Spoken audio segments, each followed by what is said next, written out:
Welcome, listeners, to Sir LENZO'S MEMOIRS. The discussion on this episode is about the Igbos in Lagos. I saw a headline in the newspaper that said that the Igbos were endangered species in Lagos. I don't believe that, though. I know that to be false.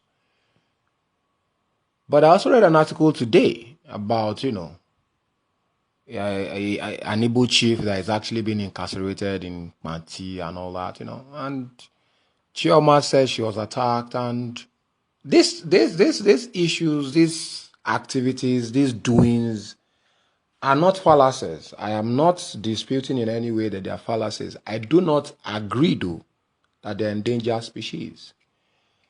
I say this not trying to insult any Igbo person because I hold them in high esteem, but there's this political naivety when it comes to elections, governance, and leadership based on their thinking. Now, in Lagos, Lagosians are Yorubas, and by advent of that, whenever they start this tribal matter of ownership of Lagos and the fact that Lagos, according to them, is no man's land, they are pitching themselves against all the Yorubas from all the other states in Lagos. So that is one. Yeah, Igbos and, they have states too. But when we now remove this Igbo Yoruba, do you know the sheer number of tribes outside the Yoruba tribe and the Igbo tribe coexisting with both of us in Lagos? Now, it has now turned to a pattern. Now, this pattern, basically, what amazes me the most is it is not by you reading it in the papers. It is by you hearing it on the lips of Igbo people on the streets. That ethnic bigotry sentiment of Lagos being no man's land. Lagos being where everything goes. Now, it always makes me laugh. And the question is, why always Igbos? Why? Every election circle, there is, and this thing started, I think, from time of Agbaji, there seems to be this argument. And yeah, I haven't heard it I read it in the article, Vanguard article about, the Igbo chief that is in detention, that they pay taxes in Lagos, and as such, they have rights, which is innately true. But you paying taxes and you having those rights does not make you the owner of where you are domiciled. And you must always, as a point of reference, respect your host.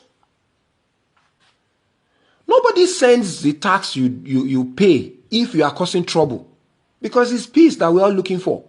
There are so many tribes, even foreigners.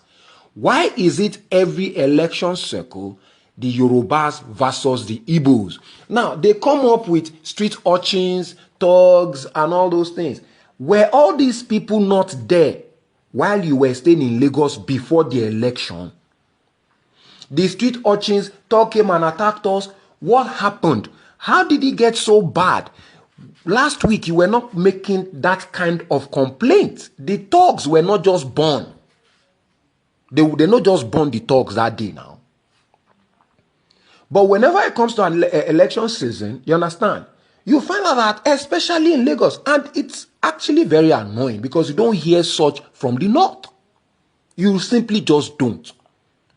Now, are the Igbos now saying now that because we are accommodating, because I'm Yoruba, and I'm just speaking, I have shown where me and Igbo guys sat, that was a day before yesterday. Every day, we are together. I did one episode yesterday, hustle time, let's move on. But in us moving on, I did say something. I said we need to always educate ourselves. We need to continuously educating ourselves. Because it is when all of us open up, that's the only time it can be fun. Because I question it.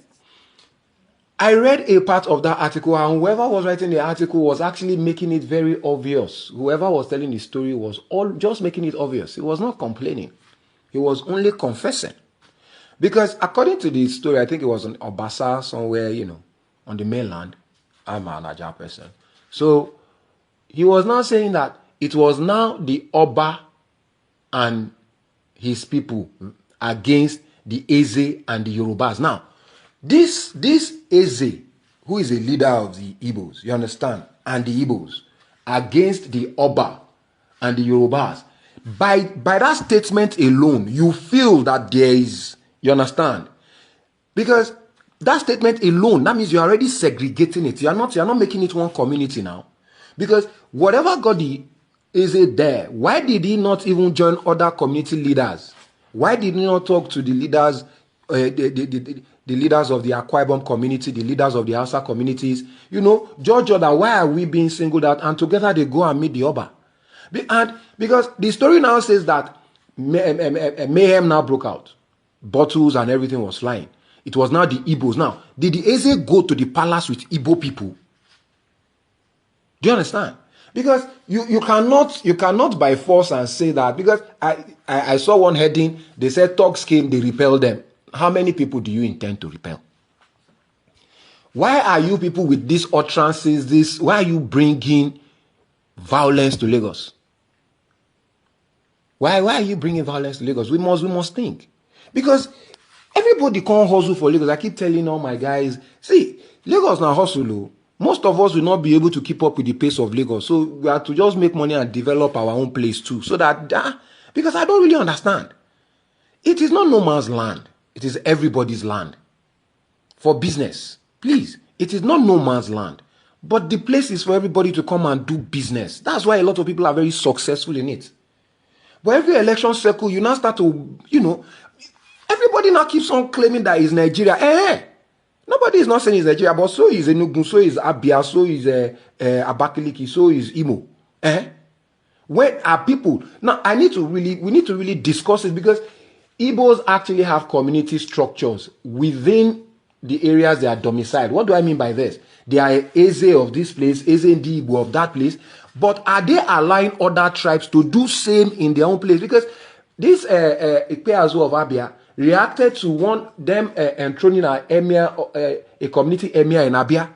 Now, how do you now want to have Eze of place, and you now don't want the other tribe to have emir in your own place? How do you even reason? Now, I understand the fact that the bulk of the thinkers are traders, because they are very rich. The Igbo traders are the richest. That is my own thinking. I'm not taking that data off anywhere. But by sheer number. Because anywhere you travel to in Nigeria, Igbo traders are doing business there well now. You see, but here's the thing.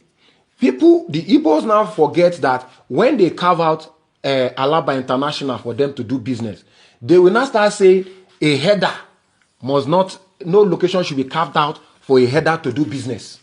No location should not be carved out. They are now doing their own place as special. Our own place is not for everybody. Theirs is Biafra, our own is Nigeria. You guys really need to sit down and reason politically. Because, the elections have come and gone. The winners have been announced. Back to our normal lives. But I'm just doing this one extra, based on still what I'm reading in the news. And please, I'm appealing to all of us. Now life, we get to live. Get with sin, we dey carry follow body when we dey go. So, whatever we build will be enjoyed by our kids. Believe you me, you are a youth today, you will be an old man tomorrow. I was talking to one of my Igbo friends yesterday. He said, jokingly or not, he said his own daughter will never marry a Yoruba man, or will disown the daughter. And I told him, you are lying. You are a typical Igbo man that was born in the East. These your children, they were born in Lagos. They are Lagosians. Please, be guided. They are Lagosians. They are growing up with Hausa, Calabar, Ibio, everybody, Nupe, as neighbors. And thank God, from what I have seen from their curriculum now, they are teaching them national value. civic responsibilities, which we definitely missed. Because we really just need to learn to coexist, but respect everybody. The Igbo man that we get there, we deserve to get there, you know. There's nothing there. It's competence that we are looking for, who will handle the state, you understand? And when we are now talking about that, you now start talking of bigoted sentiments. Has Sanwo-Olu done bad? Has Sanwo-Olu done bad for anybody? But with all these utterances and all these actions, you understand, we are human beings now. Because when it now happens, that was what I was saying yesterday, you are now calling Sanwo-Olu into a matter I did not even know. Did he tell you to go and meet the Oba? Because when you went to the Oba palace, you now turned back. You are now running inside the Oba palace since still. And you are now saying the Oba is the one doing something. You and your people. Who even reports themselves like that? Say it was now the Oba and his people versus the Eze and the Igbos.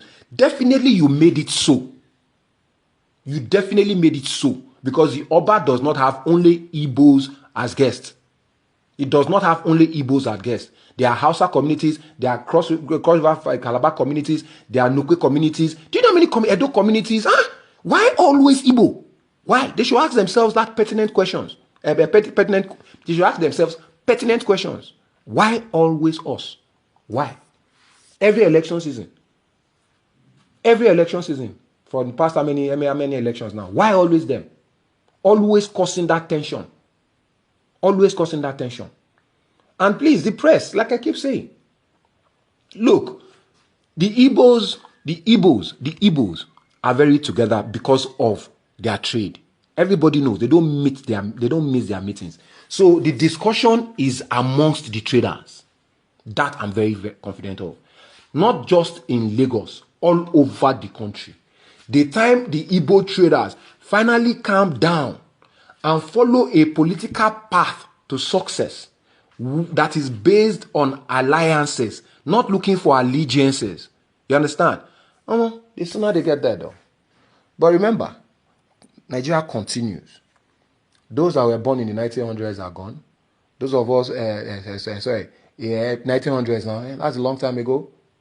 20th century people. Some of us too will still work on Nigeria, to the glory of God, will still remain the same. Let's build it together, Ani.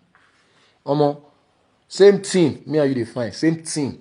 Same thing. Yoruba, Igbo, Hausa, all of us. Now the same thing. All of us define. Oh, palm. I beg. Hope you guys have enjoyed.